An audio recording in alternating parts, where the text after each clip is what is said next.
request Dr. Sumit Manjal to come here. Now he's met everybody around. He needs no introduction. Young, flamboyant, bodybuilder, eye surgeon. Yeah.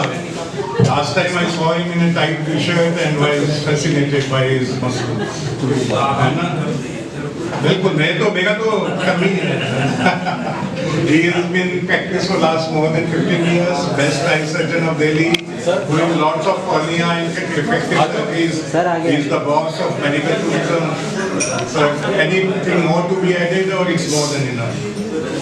Thank you, sir. Thanks for being kind. Basically, our doctors will be presenting, on retina and refractive surgery. Welcome, Dr. Swami. He is a refractive surgeon. Latest development in refractive surgery. She'll be enlightening us the windows of the eye and eye of the windows. सब दिखाएंगे कैसे उनको ठीक रखा जाए, कैसे किया जाए. She'll be talking about latest in refractive surgeries, the LASIK,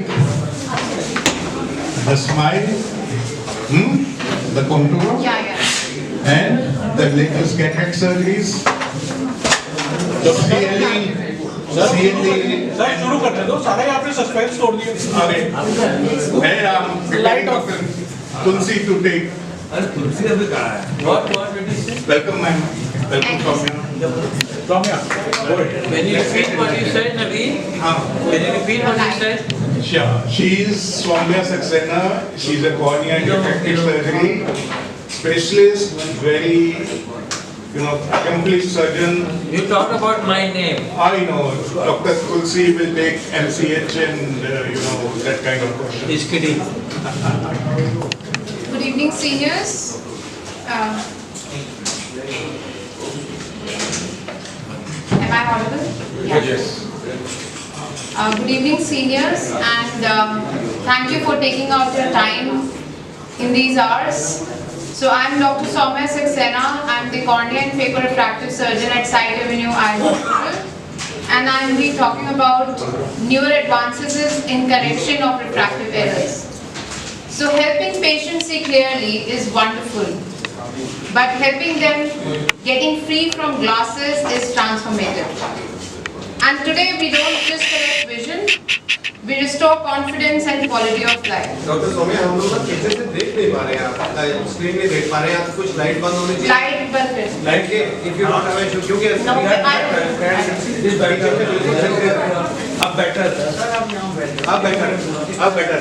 I'm sorry MK, but you have to do with it.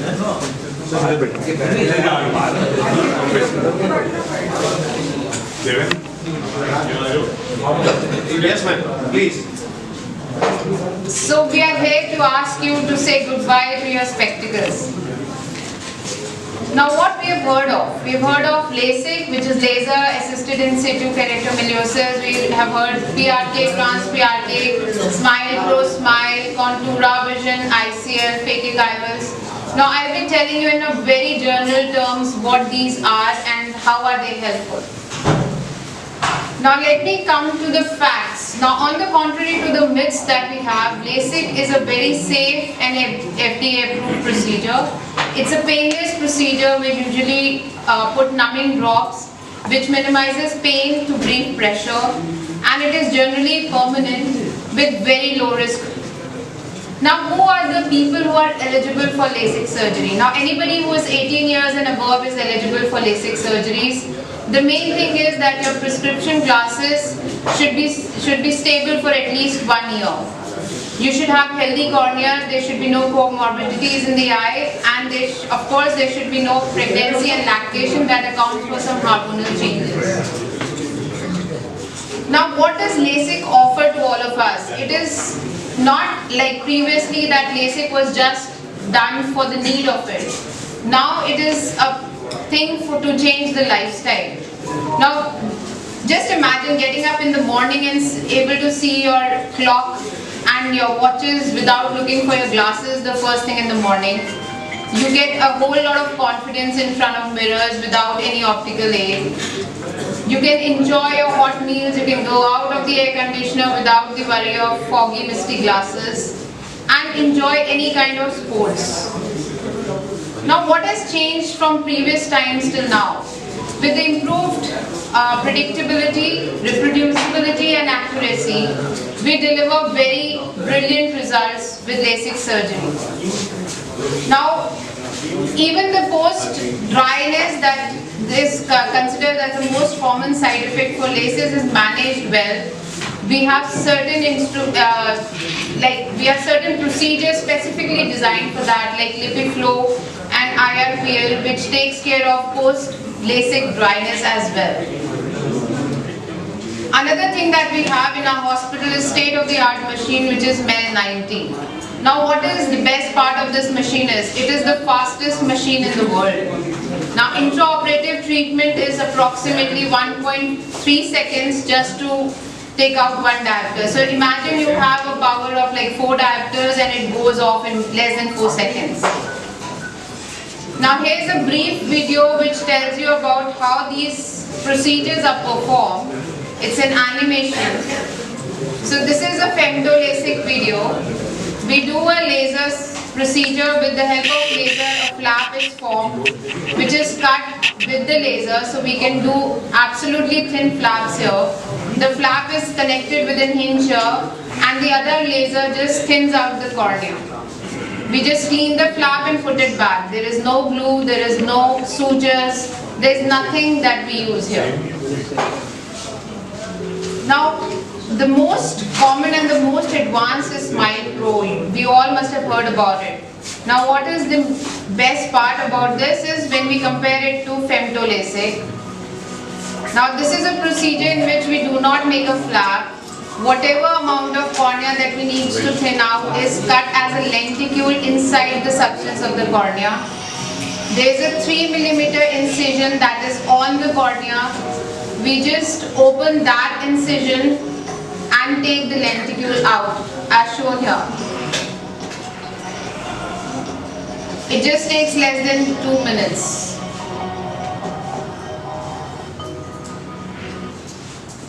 Now what about the people who are not fit for LASIK? Now there's a lot of series of pre-operative investigations that come into play, and we actually make people eligible for LASIK. But what are the people who are not eligible for LASIK? So if you're not eligible for LASIK, we have other options for you like ICL, which are known as phakic IOLs, or people who are not even eligible for ICLs can go for clear lens extraction.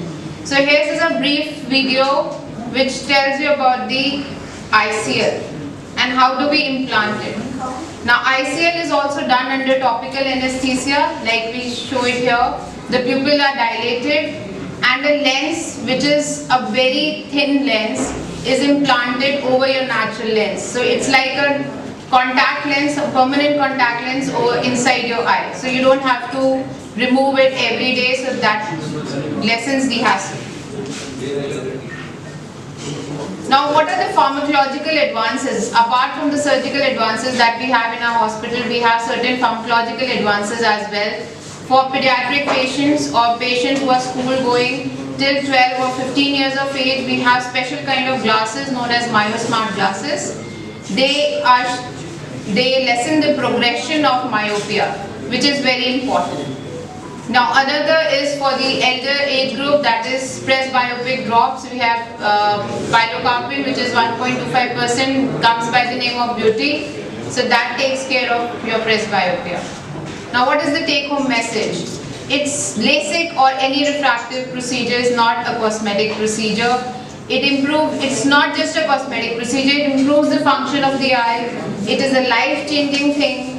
And continuous improvement in laser technology have made it painless, safer and faster procedure, and newer and better options of treatment of non-permanent side effects like dry eyes are already with us. So in any case, we have dry eyes because of long screen time as well. So we have techniques like LipiFlow and IRPLs, which helps to lessen the dry eye side effect also. So do visit us soon. Thank you.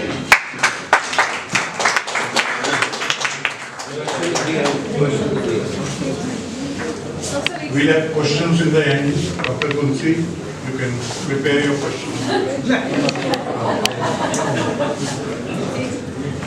sir, I would like to add one thing कि basically अगर आंखों पे चश्मा लगा हुआ है, age is above 90 years of age, तो कोई भी reason है तो हमारे पास उसका ट्रीटमेंट है. अगर लेसिक के लिए फिट नहीं है तो और बहुत सारी ऑप्शंस हैं जो कि यूजुअली पता नहीं होती. That's what she is trying to tell कि अलग बहुत सारे ऑप्शंस हैं.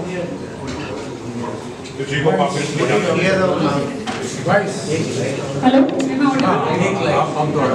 डॉक्टर साहब मैं बस ये बताना चाहती थी कि हमारे पास लेसिक के अलावा भी बहुत सारे ऑप्शन हैं जिससे चश्मा उतर सकता है. तो अगर कोई बच्चा अगर लेसिक के लिए अगर कोई बच्चा लाइट जला दे. ठीक नहीं है उसकी के हिसाब से, तो हमारे पास से चश्मा उतारने के लिए और बहुत सारी ऑप्शंस हैं. So you can refer your patients to us, you can refer your family members to us for the same. Thank you. Now we welcome Dr. Ashish Sharma.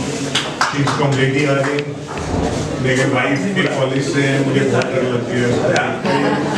Then she's from LV Prasad. Really learned lady. She's a retina surgeon. She knows all about retina. Latest LV Prasad is a renowned institution. It produces talented people. कुछ बताएं अपने बारे में, क्या क्या आपको ज्ञान है? अभी अब पता चलेगा कि अच्छी JR3 है या रेटिना ट्रेंड है. हाँ, ऐसा लगता है कि चीज़ें थर्ड ईयर अच्छी अब दहाड़ दो. पीछे की लाइट बंद कर देना भाई. आगे भी बंद करो.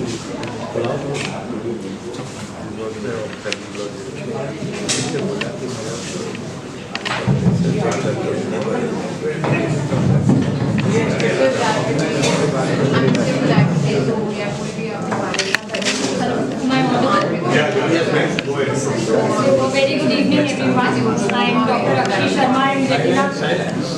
Please silence. So I am Dr. Akshi Sharma. I am retina consultant at Site Avenue Eye Hospitals. And now we will be discussing about the. So after having a discussion on the LASIK and various laser procedures, we will now be discussing the ocular signs and symptoms of systemic diseases. So before we dwell into the manifestations, it's just a brief review that the cornea, the lens and the pupil, they enable the light to fall over the retina, from where the light is converted into electrical signals and reaches via the optic nerve to the brain. So various systemic diseases can have the manifestations at either part of the eye. So these are the systemic diseases. So starting with the hematological, which can be sickle cell disease, leukemia, anemic retinopathy. Then the most common diabetes mellitus, which can present as diabetic retinopathy, diabetic macular edema, cataract, and also glaucoma, or the MVG term that we use, that is neovascular glaucoma. Then neurological diseases like multiple sclerosis, myasthenia gravis, autoimmune disorders like rheumatoid arthritis, SLE, Sjogren's syndrome, and renal and liver diseases, and infectious diseases like HIV, AIDS, tuberculosis, and also viral infections which can present as acute retinal necrosis or CMV retinitis, and hypertensive retinopathy, and connective tissue disorders and endocrine disorders. So let's discuss each one of them. So coming to the cardiovascular diseases, and the most common being diabetic retinopathy, which can vary from mild NPDR, that is microaneurysms, to moderate NPDR and severe NPDR, in which we see along with microaneurysms, hemorrhages and hard exudates, and also diabetic macular edema, to stage 4, that is the proliferative diabetic retinopathy, where neovascularization happens over the disc or elsewhere, and vitreous hemorrhage and even fractional retinal detachment can occur. So when to send to the ophthalmologist? So in type 1 diabetes mellitus, after 5 years of diagnosis, in type 2 diabetics at the time of diagnosis, and in pregnant females with history of diabetes. So if the diabetic, during the screening, if the diabetic retinopathy is present, then it depends on the ophthalmologist when to do the screening, whether at 3 months, 6 months or annually. But if the diabetic retinopathy is absent and the patient has a good systemic control, then annual screening is enough. But if the systemic control is not poor, then 6 months or even 3 months diabetic retinopathy screening is required. Then secondly, mic में बोलो please maintain the decorum. आज मैं नहीं हूँ तो कोई हूँ नहीं पीछे. Then secondly, hypertensive retinopathy, which can happen due to ischemia or endothelial damage or oxidative stress, can present with arterial attenuation or AV nicking, and we can also find hemorrhages along with cotton wool spots, which are more common than the hard exudates that we can see over the macula. And in stage 4 of malignant hypertension, even the disc edema occurs. So if any of these features are present, then please refer to the ophthalmologist so that the further management can occur. So one more thing other than those that were told, in hypertensive retinopathy, diabetic retinopathy and atherosclerosis, because these three are the most common manifestations which can lead to CRVO and CRO. Both of these are ocular emergencies. So in CRAO, if there is any posterior fold whitening with cherry red spot, it happens, and along with disc edema if it happens, then urgently it has to be referred to the ophthalmologist. And also to the patient it can be explained to start the ocular massage, so that by the time the patient reaches in here to the ophthalmologist, if it is due to an embolic cause, so it can help with the dislodgement of the embolus. And in cases of CRVO, the patient has to be referred, because if it is an ischemic CRVO, it can lead to further complications like NVG, and if the macular edema is also present, it also has to be dealt on an emergency basis. Ma'am, which are the cherry red spots in this? In the diagram which you are showing, because that Is the person This is BRBO, right? This is CRVO. CRBO will. so this one CRAO, the cherry red spot. CRAO is Okay. CRVO. Sir वो disc इसमें देखिए बिल्कुल tell है जो दिखा रही है ना तो ओके, और मैम उसमें क्या चीज है ऊपर वाले डायग्राम में? वेन ऑक्लूजन है The vein is occluded, so here we can see that the vein here. Upper one is CRBO. So this is central retinal Artery occlusion. This is central retinal vein occlusion. So if we find dilated and tortuous veins with multiple hemorrhages, it's like splashed sauce appearance like that.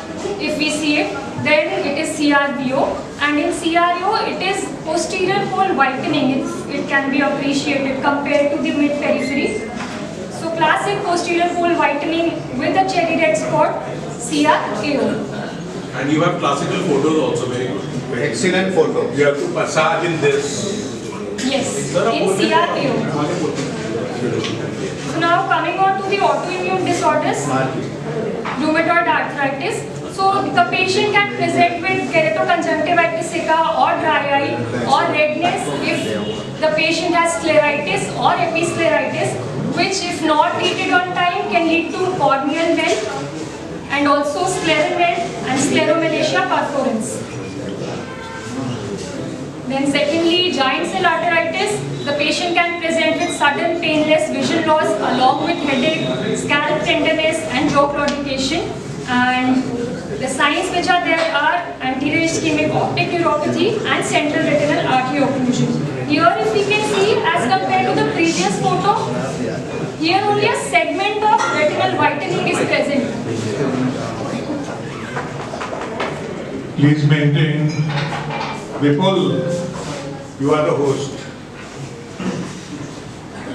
So a cilioretinal artery occlusion is present in this case. So a giant cell arteritis is also an ocular emergency, because there can be arteritic ischemic optic neuropathy, which has to be dealt on time so that the patient does not develop permanent visual field changes and permanent vision loss. Then sarcoidosis. In sarcoidosis, patient can present with blurred vision, floaters, photophobia and redness. And how it can present ocularly, there will be granulomatous anterior uveitis, as we can see here, mutton fat capes or iris nodules. And also in the retina, there can be multiple choroid nodules, as here we can see multiple hypopigmented lesions. And it can also involve the lacrimal gland, as we can see here. Ma'am, what was the word you used? Mutton fat or button fat? Mutton. Mutton fat. Mutton fat capes, mutton fat granulomatous capes. TV में भी होती है उसमें. Then coming on to the Ritter syndrome, which has the classical triad of conjunctivitis, arthritis, urethritis. So the Ritter syndrome can also present with anterior uveitis along with conjunctivitis. So if a patient is presenting with redness, pain, diminution of vision, so such a patient has to be referred to the ophthalmologist as well for a combined treatment.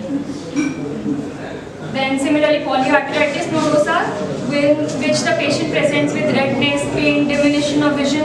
So it also involves the sclera. So episcleritis, scleritis, peripheral ulcerative keratitis, and uveitis and retinal vasculitis with occlusion, like occlusive retinal vasculitis can happen.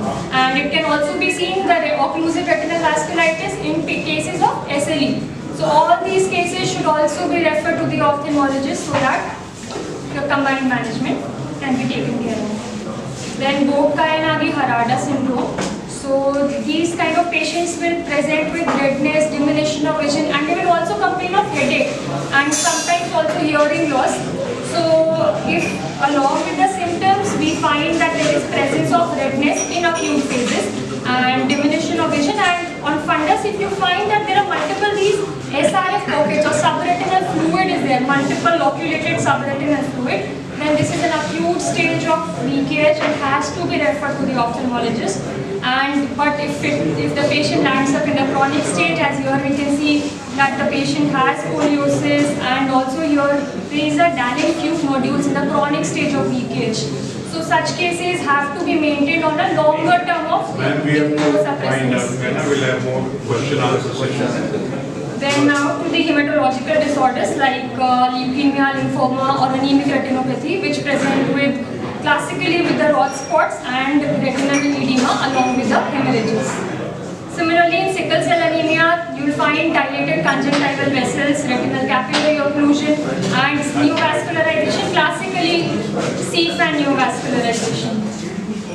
Then coming to the infectious diseases, AIDS can present in the eyelids with Kaposi sarcoma, molluscum contagiosum. In the orbit, it can present as cellulitis or B-cell lymphoma. They can be keratitis, keratoconjunctivitis sicca, and HIV retinopathy. As we can see here, the Kaposi sarcoma or molluscum contagiosum or HIV retinopathy with hemorrhages, and also we can find multiple exudates also, infected exudates. Then herpes, it can present in the cornea as dendritic epithelial keratitis or stromal keratitis, or in the fundus as acute retinal necrosis, which is commonly seen in the periphery and is associated with dense vitritis. Then CLV will also present with retinitis, but here the vitritis component will not be there. The patient is already immunocompromised. But we find at the posterior pole the retinitis along with interspersed retinal hemorrhages. Then congenital rubella, as patient presents with microphthalmos, congenital cataract, glaucoma and chorioretinitis, or this salt and pepper retinopathy. Then coming on to candida, candida can present as conjunctivitis, keratitis, the retinitis as can be seen as multiple cotton ball colonies or focal chorioretinitis, or here in the last as we can find retinal necrosis. Then one of the most common infective diseases, tuberculosis. In the eye, it can present as iris nodules with anterior uveitis, or as flictanular conjunctivitis, or in the retina as serpiginous like choroiditis, along with tubercular granuloma. Then coming on to leprosy, leprosy patients can present with facial palsy, murderosis, keratitis with pannus, and also anterior segment inflammation, along with, as we can see here, it's in a chronic stage. We can find ironed out iris with posterior synechium. In toxoplasmosis, it presents characteristically as a fluffy yellowish white lesion on the posterior pole with dense vitritis overlying, classically called as headlight and fog appearance. Then toxocara and cysticercosis. Then coming on to the endocrine disorders, homocystinuria, subluxation of lens, mucopolysaccharidosis with cornealopacification and pigmentary retinopathy, Wilson disease with KF ring in the Descemet's membrane and Sansar cataract, thyroid eye disease with characteristic proptosis, lid retraction, keratoconjunctivitis, and even optic nerve compression. Then myasthenia gravis, which can present with ptosis typically worsening at the end of the day and worse on prolonged days and with a vertical diplopia, and muscular dystrophy with Christmas tree cataract, and Down syndrome as well. Then Sturge-Weber syndrome, in which there will be 3D malformation of the episclera, choroidal hemangioma and glaucoma, and neurofibromatosis, which can present with nodular plexiform neurofibroma or the leash nodules like propion uvea and choroid nodule as well, and also the optic nerve glioma and absence of beta wing of the sphenoid bones. Albinism can also has ocular manifestations, and Marfan syndrome along with subluxation of the lens and even lens displacement. Thank you, Dr. It's a wonderful talk. You have elaborated very well, and now people are eager to ask questions. Later. At the end of all the three talks, I would request Dr. Deven Puri to introduce Dr. Suraj Pujar. And do you have a talk, Dr. Suraj? I don't think he has a talk. No. He's done his intro. He's done it with Sakshi. All right. So, Join us. I would now give it to my moderators to set the context, and we have a question answer session. I am sure you will have a lot of questions. I myself have some questions to ask. I am sure Dr. Tulsi has a big list. Dr. Kada sir also, and I would start with Dr. Deven. I would give the context to him. Dr. Suraj, can you just join us, please, here? I am sorry, I thought you had a talk. But I have just been told that you don't have a talk. You have already done you have walked the talk already. Sir, I do the talking. So I think, sir, one of the things which has been missed out about Site Avenue and Suraj is that they are one of the leading international tourism destinations for ophthalmology in North India. And the service they provide to international patients is unmatched. From pickup, drop, everything is taken care of if they need, that is, and the stay also. So the patients are much at home, and of course they all come in numbers because the results are there. So I think that is a very important thing. और आप समझ सकते हैं अगर international patients इतने खुश जा रहे हैं, तो आप लोग जब जाओगे तो बल्ले हो ही जाएगी. बल्ले हो रही. So I think a word about Soumya. I know her while she was still in training at St. Stephen's, and I believe ma'am's husband. Ma'am's husband, yourself and ma'am's husband have both been operated by Soumya. No, ma'am. Okay. Let's say at Site Avenue. Let's put it that way. So Soumya, this thing, I'll start the ball rolling. Is there, आज की date में कोई अगर चश्मा हटाना चाहे, चाहे वो कितनी भी एज पे हो, 18 and above? 18 and above. No upper age limit. No upper age limit.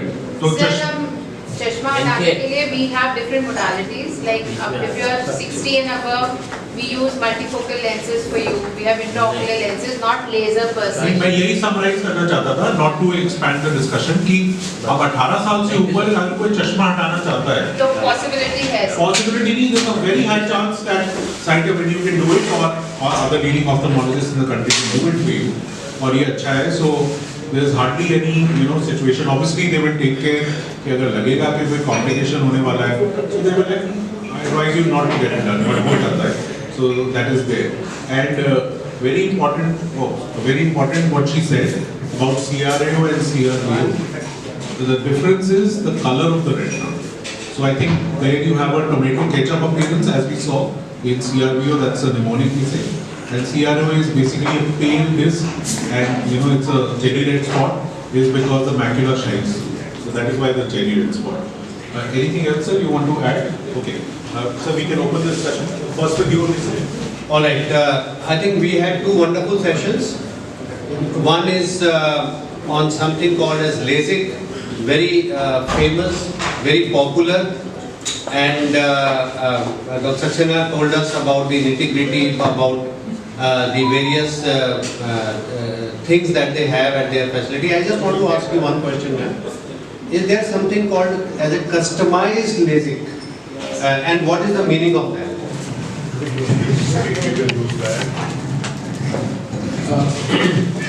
Ma'am, you need to.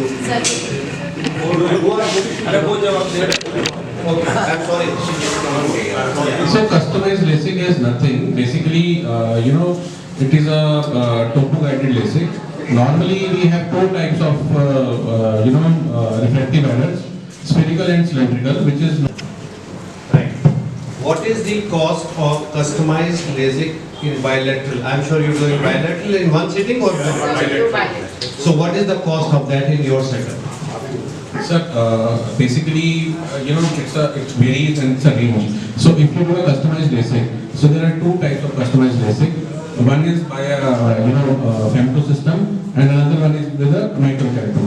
So the microkeratom wala customized LASIK is around somewhere between 40 to 50,000, and the other one with the femto based is where we make a flap with femto is around 90,000 rupees. And sir, femto is popularly known as robotic. जो robotic वाला जो है वो femto बोलते हैं. Femto उसको थोड़ा महंगा है, कशन है, and But sir, it's actually advantages also. We have almost stopped doing customized, the microkeratom wala, unless there is a patient's demand. Otherwise, we prefer only femto-based surgeries because the complications in the flap is almost nil. तो आप वो price वाला answer करो ना sir का सवाल कि कितना रेंज हुआ. किसका? Femto is 90. It's around 90. It's around 90. There are schemes going on every time, every month. Independence Day, Holi, Diwali, Raksha Bandhan, blah blah blah. So it always ranges. We can go 10-15% here What and is the there. advantage to smile over? Yeah. So smile basically is a flapless surgery. So we don't make any flap. It's like going to London from Delhi in a business class. You land at the same destination. So I'll be very honest, the outcome in both the surgeries is same, but you don't make a flap. So you are safe. Compared to your eyes like as good as a normal eye. वो flap उठाने का sir होता है कई बार वो टूट जाए flap ऊपर का कॉर्निया नहीं सर, वो टूट जाए. सिर्फ टूटता नहीं सर, तो इसीलिए स्माइल का फायदा है कि उसमें फ्लैप का चक्कर ही खत्म होता है. स्माइल का इंश्योरेंस नहीं सर, आप डिसएडवांटेज ये है कि फर्स्ट के नंबर में हम नहीं कर सकते. That is हाइपोकोपिया is not Dr. Pradhan, sir, you have query, sir? yes sir. Yes, I'm coming. Yeah, I mean, one of my friends, he had an anisomyelin. And I saw. And I saw So he was asking me, and he wanted to ask me. He is around 52, 53 years of age. He's been using specs for a very long time. So he told me कि sir क्या मेरे लिए Lasik जो है वो suitable है, क्योंकि मैंने सुना है कि अगर स्ट्रिक्टली आप मायोपिक हो या हाइपरमेट्रोपिक हो तो ज़्यादा बेटर सर है. आप एस्टिग्मेटिज्म की बात कर रहे हैं. हाँ, yes ma'am. Yes ma'am. he wants to get rid मतलब of सिलेंडर Astigmatism सिलेंडर काफी है. बिल्कुल हो सकता है सर, उसके लिए हमें सिर्फ स्कैन जो टोपोग्राफिक स्कैन्स होते कुछ हैं ज़्यादा cornea उसके लिए के. कुछ करना पड़ता है. नहीं नहीं सर, आपको सिर्फ आना है, we'll do the examination, we'll do the scans, we'll take care of your keratometry, और अगर सब कुछ नॉर्मल होता है, you can go in for femtolasic. Sir उनका काम अलग है, आपके लिए कोई अलग काम नहीं. हाँ, आपके लिए कोई अलग काम नहीं, आपको आना है, we'll have to judge. ठीक है, ठीक मैम. दूसरा ma'am, is there any downside to LASIK? You said No, there sir. are some contraindications. So contraindications is patients who are having ectasia, जिनको कॉर्निया में ही थिनिंग है, bulging of cornea. तो हाँ, that's very rare. तो वो भी हम जब सीरस स्कैन या टोपोग्राफिक स्कैन्स करते हैं, जो हमारे प्री ऑपरेटिव इन्वेस्टिगेशंस हैं, we take care of all this. तो वो हो गया, या जिनको कॉर्निया में कोई कॉर्नियल डिजीज है, कोई इन्फेक्शन हुआ है, पहले स्कार्ड है कॉर्निया, पर उनके लिए हमारे पास अदर मोडालिटीज हैं to get help them to get rid of glasses. tell about CLE and ICL. We just did, sir, it was there in my presentation that people who are not fit for LASIK, अगर आप हमारे पास आते हैं, we have an alternative for you, चाहे आपको हम laser करें, चाहे हम आपका CLE करें, चाहे हम आपका फेकिक IOLs करें, वो सब हमारे इन्वेस्टिगेशन में हम डिसाइड करते हैं कि आपके लिए बेस्ट क्या सूट करता और गारंटी चश्मा हट जाएगा. है. Exactly. Right, but any age, anyone can be treated with ICL or ICL, whatever, CLE. Wonderful, wonderful. Before I go to the, I want to ask a question. I'm coming. Who want to ask a question? Please, sir. Doctor. नहीं मेरा कोई और बोल रहा था, but मैं पहले पूछ लूं यार. I'm just coming. एक तो आपने पूछ दिया है, I'm just coming. I'm तो just याद है. सर मैं सबके पास आऊँगा. एक तो इन्होंने पूछ दिया, दूसरा आपने बिजनेस क्लास का भाड़ा क्या आपकी एयरलाइन में? सर दूसरे सर भाड़ा मेरा ठीक ठाक है, मैं आपको बताता हूँ sir, I was so much convinced with ophthalmology. no offense to any orthopedic surgeon sitting here, I was doing a post graduation in orthopedics. Because sir लोग कहते थे कि मतलब बढ़िया है लड़कियां मतलब इम्प्रेस होती हैं ऑर्थोपेडिक्स में मैं चला गया सर मजा सा नहीं आया छोड़ दिया सर मैंने बिकॉज सर ऑर्थो यहाँ पे इतने लोग बैठे हैं sir everybody can be my patient orthopaedics वाले कितने पेशेंट्स होंगे सो आई रियलाइज कि this is a branch where you can it's not talking business. I'm just trying to say that everyone needs an ophthalmologist at some point in time, as a kid, as a adolescent, as a young adult, as a aged person. So every time you need ophthalmologist. You can see better. You can see better. You can make. You can really help. मैं add कर सकता हूँ sir site revenue के rate sir कोई ऐसा नहीं है कि बहुत ज्यादा है दे आर एट पार और इवन लेस एक और उसे ये से covered by mediclaim TPA Sir, which thing? Which thing? this year LASIK surgery or spine it is covered by Mediclaim. As a matter of routine, it's a cosmetic surgery. It is not covered. But if it is a pathological myopia, which is above -8, then it is covered. In most of the cases, it is covered. Yes. ICL is covered. ICL is covered. So we do a lot of ICL insurance. Most of the cases are not above -8, so it will not be covered. It is not covered, sir. But there are certain corporate insurances and there are certain highly paid insurances where they are covered. But most of the time they are not covered. Ma'am, Dr. Akshif, wonderful presentation. You showed some beautiful images. For me as a physician, eyes would be the mirror to the brain and to the body. And there are 2 or 3 diseases which I am really worried about. One is diabetes, second is hypertension, and third is generalized atherosclerosis. You showed some images.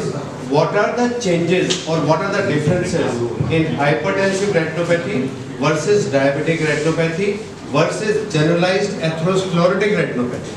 Short form मत use करना Are there any changes which as a physician I can look into the eyes? And now I believe we conduct a lot of diabetic camps. People come with cameras, they give beautiful images. So what are the basic things that I must look for? Hypertensive retinopathy, diabetic retinopathy, generalized atherosclerotic retinopathy. For me, because I rarely see Wilson's, probably I saw 2 in my PG, 1 in my senior residency, and after that I have forgotten how to look for Wilson's. And you showed some beautiful things, generalized tuberculosis. I can't look at the uvea, those nodules, I don't know how to look for them. But diabetes every day I see. Hypertension every day I see. Generalized atherosclerosis starting with arcus senilis every day I see. So what are the basic things that I must look as a physician when I do the fundus examination? So, as very rightly said by sir, that diabetic retinopathy, hypertensive retinopathy, and atherosclerotic retinopathy are like the most common manifestations that we come across. So, diabetic retinopathy, what we have to see is that looking at mild NPDR or mild non-proliferative diabetic retinopathy, we just find small microaneurysms. They'll be like small red dots that we'll come across. So, if we find those small red dot-like lesions, so it's just a mild variant of diabetic retinopathy. I'll stop you there. The microaneurysms are related to the duration of diabetes or the severity of diabetes. Please answer. So they are related to the severity of diabetes, like mild severity, if we say like that. So they can be present in any duration, like if a patient has a good systemic diabetic control, even after 10 years or 20 years of a good systemic control, we can just come across just microaneurysms or not even that. So it all depends on the system. So microaneurysms in diabetic retinopathy. Yes. Microaneurysms. Yes. Right. Exudates. So exudates, like hard exudates or soft exudates. In diabetic retinopathy, we see hard exudates more commonly than soft exudates. So, but if the patient recently had any fluctuation in diabetes, cotton wool spots or the soft exudates can also. Please explain the basis, the pathophysiological basis of a hard exudate versus a soft exudate. What is a soft exudate and what is a hard exudate? So a soft exudate or cotton wool spot, it usually happens secondary to the ischemic changes in the retina. while a hard exudate is just a lipid exudation or the lipid which can It be. is a transudate. It is basically a transudate, right? Yes. And the cotton wool is basically ischemic changes. Yes. Right. Any other difference between hypertensive and diabetic retinopathy? So hypertensive retinopathy will present classically we see AV arterial ratio. AV attenuation. ratio. Yes. What is the AV ratio according to the grade of hypertension? It changes. Does it change in diabetes also or it doesn't change? No, it does not change in diabetic retinopathy. It changes in hypertensive retinopathy. So AV ratio is another important thing. Right? So these are three important things that we must look for. Yes. In All right. diabetic. In generalized atherosclerosis. So generalized atherosclerosis will not come across any classical. Dr. Sahgal sir. Dr. Sahgal sir, please. Sen Gupta sir. So we do not see any classical retinal changes which can be seen secondary to atherosclerosis. There can be attenuation secondary to atherosclerosis as well. But like classically as we come across in diabetic retinopathy or hypertensive, such characteristic changes or such like named nomenclature is not there in cases of atherosclerotic retinopathy changes. Right. Ma'am, my last question before I give it to my masters. We know that my practice is diabetes practice and there is a very important molecule that I use as an insulin sensitizer called pioglitazone. Pioglitazone can cause macular edema. We have seen from the literature, I have asked many ophthalmologists, including my friend Dr. Naveen, and I keep asking a lot of ophthalmologists, should I use pioglitazone? Should I do a retinal examination? At what periods should I do a retinal examination to rule out that I am having pioglitazone induced macular edema or any other problem? So yes.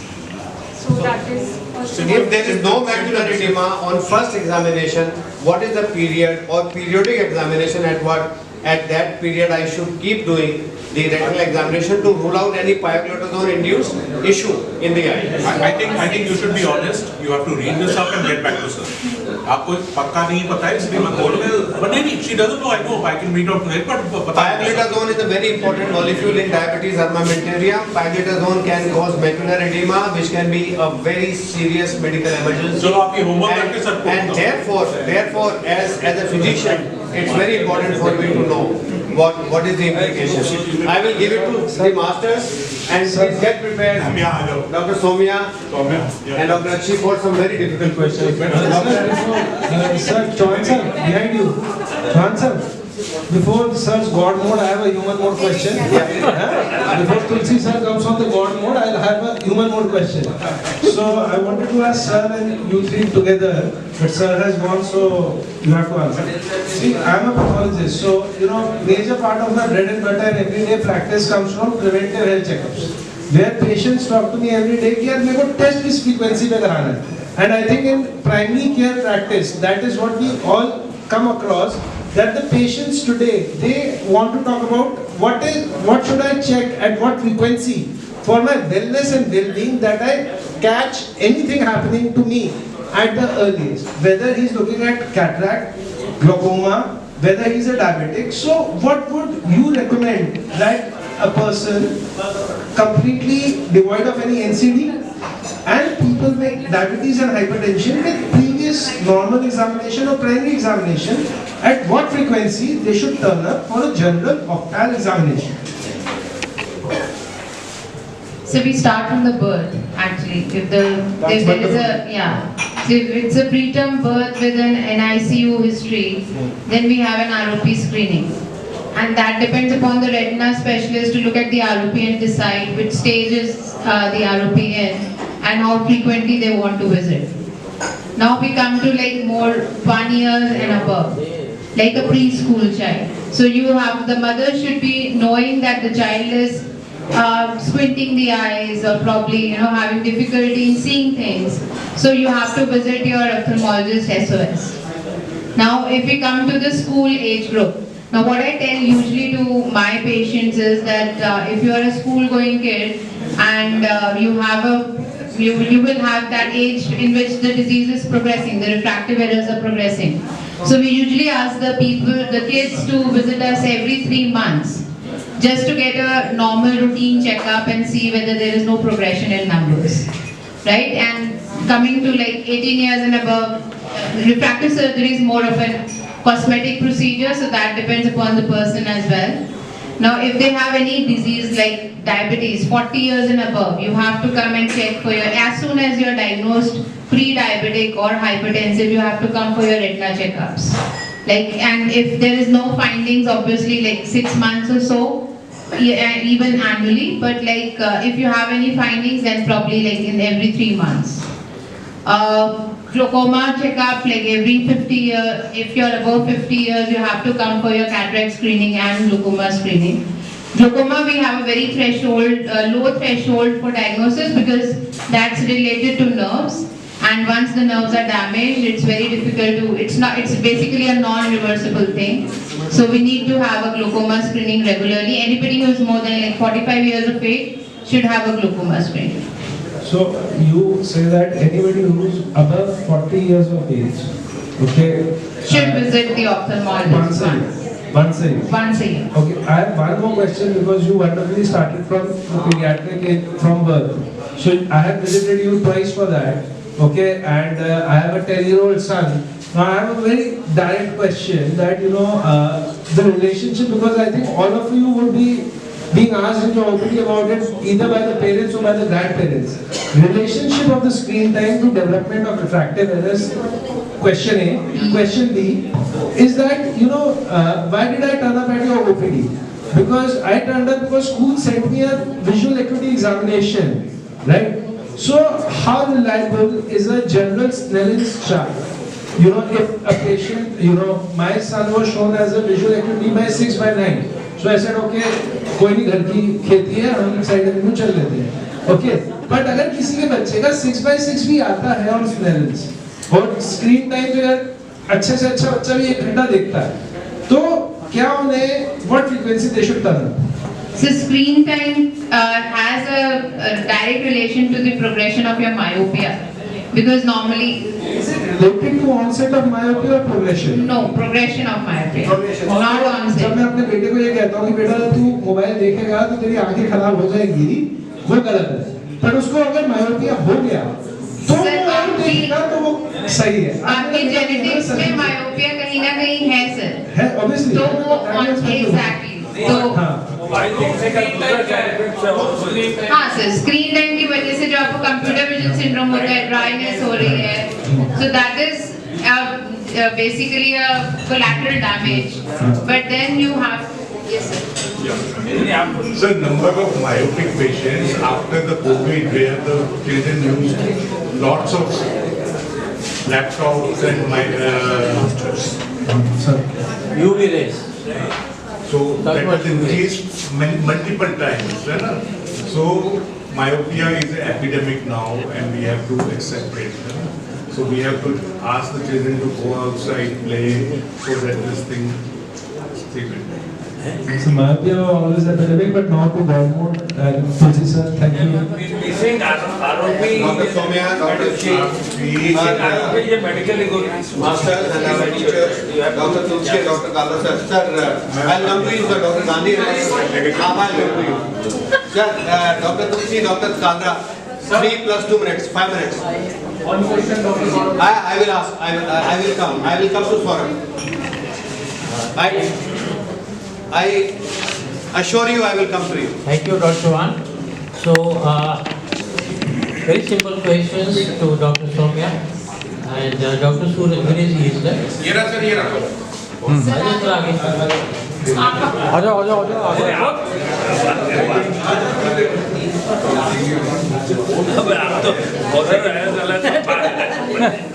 So, Hajir ho. It's your show. It's your show. and we say, so finally we say that probably robotic femto laser being more precise, AI driven, and early, shall I say, recovery with the robotic as compared to the mix. What do you say, sir? Hello. Okay. Sir, there is a logic to every word what you said. It's more precise, yes, because AI you know, driven? it's not exactly AI driven. I don't know from where did you hear this statement. It's, so you can ignore that. It's actually not AI driven until today. Yes, it is more precise because you make a rexus, you make a hole in the capsule, and you can place the hole at the place where you want. You can size it, and it has to be a very regular hole. And then you can break the lens with a femto laser, so that you use a less this ultrasound power, so less of corneal edema. And healing is definitely faster because you make very precise incisions. So, regarding the lens that you choose, is it the Hoya or is it the IANS? Sir, no. It's like there is much more to it. That It is depends. yeah. It's very subjective. So if a patient comes to me and says that I'm a diabetic, but I don't want to wear glasses for reading. So Hoya and IANS is a lens from Johnson & Johnson. Hoya is a brand basically. Korean. So no, it's a Japanese brand basically. Okay. So it depends what a patient wants, and then a surgeon has to decide what is good for him. So if a diabetic comes to me and doesn't want to wear glasses for reading, so I would say no, you have to wear glasses for reading, but yes, I can give you intermediate vision. So I'm coming to the monofocal versus the trifocal lens here. So if you give a trifocal lens, 90% success is there, but the drawback is that you just cannot drive your car because of the halo of the rings that you encounter while the light falls on your eyes. Okay, so let me tell you, the success is not 90%, it is 100%. But you have to explain the patient that what has to be your expectation after the surgery. So if you are operating on a hyper-O, then success all time is 100%, but the expectations, you have to tell them, you have to really counsel them, you have to spend time, there has to be chair time, where you have to tell the patient that this has to be the expectation, and if you see the rings or halos, there is an adaptation time from 4 to 6 weeks, then it is okay. But if a patient is a type A personality, then we avoid. So as time goes by, the halos and the rings will disappear. I'll This is answer what you your mean to question. say? There is something called an EDOF lens, which is called an extended depth of vision lens, which are very, very popular in people with diabetes and other people who are afraid of glare and whatever he was saying. Are you still talking about the trifocal lens? No, I'm talking of EDOF lens, which is a new. So in that case, we It is can monofocal with an improvement. we can treat the diabetic ectopathy also. So basically trifocal offers you vision for near also, apart from distance and intermediate. Yeah. So EDOF is something where we can offer you distance and intermediate, and we can make some adjustments in the calculation of the power. So and we can make you see near also, but it cannot be a trifocal lens because there are rings in the trifocal lens. So it has to be avoided in certain situations. Our last two questions would be for the retina specialist we have, Dr. Akshi. So, ma'am, Dr. Chauhan talked about pioglitazone causing macular edema. So, is there another molecule like lobiglitazone which probably would not cause so much of macular edema? Dr. Chauhan, would you say that anything? Would you like to answer that? So the advantage with lobiglitazone is that it causes much less macular edema as compared to pioglitazone, and that is one of the considerations when we start an insulin sensitizer for a diabetic patient. It must be explained, we are duty bound to obtain a retinal examination. If we don't do that, we are in big trouble, and that is why I asked the question. And you must, I'm sure, and you'll go back and you will have a lot of references, and maybe then we can discuss. Sir, I can assure you she'll get back to you very soon. Sir, lobiglitazone is a better molecule, definitely, no doubt. So, would you like to take that chair and Suraj would like to vacate there? I have some questions. He is very happy. Suraj is very happy. पर ये कह रही है मेरे कोई photo ही नहीं ले रहा. Suraj is very happy. इसमें सारा चल रहा है, रिकॉर्डिंग हो रही है. So, Dr. Akshi, talk us a little about the EWDR. Sir, can you say in Hindi? Let us ask our audience here. So DR to means diabetic retinopathy. EWDR is a term very well qualified. Economically developed. Early worsening of diabetic retinopathy. Talk us about this. There is a paradox here. You know, early worsening of diabetic retinopathy. The paradox here, when you give anti-diabetic drugs like insulin, GLP-1 agonists, sulfonylureas as well, there is early worsening of diabetic retinopathy. Why would that occur here? There are probably 3 reasons. Dr. Surya would like to answer that. Yeah.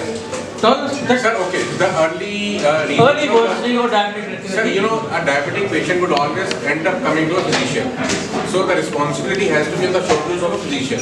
So this is why we are doing this all, to tell, kindly send the patients when the patient is initially diagnosed with diabetes. Sir, early diagnosis will prevent the complications. No. अरे वो treatment के बाद कह रहे You are way off. I am asking you, why does early worsening of diabetic retinopathy occurs? On The treatment. paradox here. On treatment with anti-diabetic drugs will reduce the HbA1c abruptly. Talk us about this. Or the glycemia abruptly. Sir, so if the diabetic control happens, so it's not that if the diabetic control is happening today, the changes in the diabetes, the ocular changes will start happening in a day or 2. If the diabetes is controlled now, the diabetic changes, they happen within months. They take 2 to 3 months. No, ma'am. The diabetic retinopathy changes. वो तो birds Nothing like that. But sir, that's Sir, what is the how the reason? changes happen. So maybe our 2 learned moderators would answer that. We go to next. So let me answer. Yeah. You like to answer? Yeah. You like to answer? No, you. Dr. One would like to answer. For my sake. Because the body is used to very high levels of glucose, and once you start bringing down glucose levels, these glucose levels do not reflect at the level of the retina immediately. It starts behaving abnormally. Therefore, and there is always a blood-brain barrier as far as the glycemic changes are concerned. Therefore, I think the reason is sudden drop in the glucose level. Sir, you have some better explanation? Just a minute. So 3 hypotheses here. So it's basically diabetic retinopathy, it's a microangiopathy. And these changes they No, occur why does that occur? I'm asking you in that. response to the advanced glycation end products which accumulate, and because of the changes and the oxidative stress that happen in response to Sir, that. kindly advise. No advice. Just 3 mechanisms involved here. The abrupt osmotic pressure shift, which occurs here if you give anti-diabetic drugs like, who abruptly reduces the HbA1c or the glycemia, like insulins, GLP-1 agonists. These are abrupt drugs which reduce the abrupt reduction of HbA1c or glycemia. Number 2 is the synergistic effects of insulin and other drugs with VEGF. And the third is the retinal hypoxia involved. These are the 3 mechanisms for causing EWDR. Having said that, there are some risk factors, like patients who have high lipids, patients who have high HbA1c, patients who have hypertension, patients who have had diabetes for a long time. These are the risk factors for causing this thing. Thank you. Dr. Kalra sir, 1 minute. I may even cut down to 30 seconds, sir. Firstly, my comment, sir. I am reminded of advertisement, sir. Esteem, 40 years back. There is always a next time. So today, if I am given less time, I will be given time next time. Sir, my one question to ma'am. as he asked about when to ask for the eye checkup, you started from birth. What about before birth? Are there any familial or genetic issues to be seen in the parents before the child is born? So if the mother is suffering from torch infection, then it's advisable to see the child because the child can have congenital cataracts. Okay, so that is one thing. And I think for diabetic mothers also, gestational diabetes. 3 years back. Yes. And there I was told if the number is less than 5, it will be done in 1 sitting. But if the number is more than 5, sometimes you need 2 sittings. Why is such a- No sir, I don't think so. This is not the right way. It was done in 1 sitting only in her case. Yes. But this I was told he will. Sir centre का नाम मत बोलना but कितना बच गया नहीं बचा चीज ऑफ क्लास एक बार में हो गया ठीक। तो फिर क्यों दिक्कत है नहीं बट why is this? नहीं सर, ये mispropaganda है सर. This doesn't happen. ऐसा कुछ नहीं होता एक ही बार में सर प्लीज सेंटर का नाम पर तो है ठीक है सर अच्छा madam there is a condition called macular hole and treatment of it is very difficult. You have to lie down on the and in what condition does it occur? And questions or other things we could be. macular hole surgery. So macular hole, yes, in macular hole retina surgery is required, and so that the macular hole gets closed or the both the ends they get opposed, we ask the patient to lie down so that the gas that we inject, it provides the tamponade towards the macular hole so that it gets attached to its place. So that is why we ask the patient to maintain a face down position for like some people say 3 days, at some areas it is even for 1 week, and we advise usually for like maximum period like while during sleeping 12 to 14 hours a day, they should maintain this position just so that the macular hole gets opposed or gets closed. How many days? But so it's variable. Some people it's from 3 days to 7 days on an average time. It has to be done. 6 to 7. Basically what happens is that the gas that is injected, the gas remains there for 6 to 8 weeks, depends on the type of gas. So if there is like C3F8 gas is injected, then 6 to 8 weeks time it takes to get completely absorbed. But that doesn't mean that the patient has to lie down for that much amount of time. It has to be only sir rest over dinner आवा वाला This is just an observation. Thank you आजा Many ophthalmologists, they are requested to use spectacles. Any particular reason for them? So I did not get your question back. Many ophthalmologists wearing spectacles. Yes, yes. Why do they? वो क्यों नहीं हट पाते अपना Especially for this is from you also हमारे दोनों monitor चल बैठो what happened to you Any particular reason? Ma'am मैं आपको आंसर दूं इसका ऑनर लाइन नोट अब साइड एवेन्यू की सीएमई आप होइए तो हट जाएगा ना हमारा भी Exactly. चलो आंसर हो गया मेरी शाम की चली गई।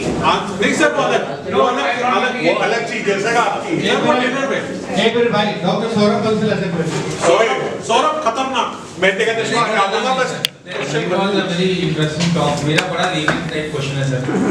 Ma'am, my layman question is that is actually what is marketed as a blue filters and all, does it affect your eyes? Yes. The blue filters doesn't. I mean, it's just a marketing gimmick. Honestly, मतलब मेरा screen time मैं बहुत cut करने की कोशिश करता हूँ. जब busy है तो बहुत busy Sir, है. I think. But रात को ना नींद लेके सोने की आदत है. तो is there something?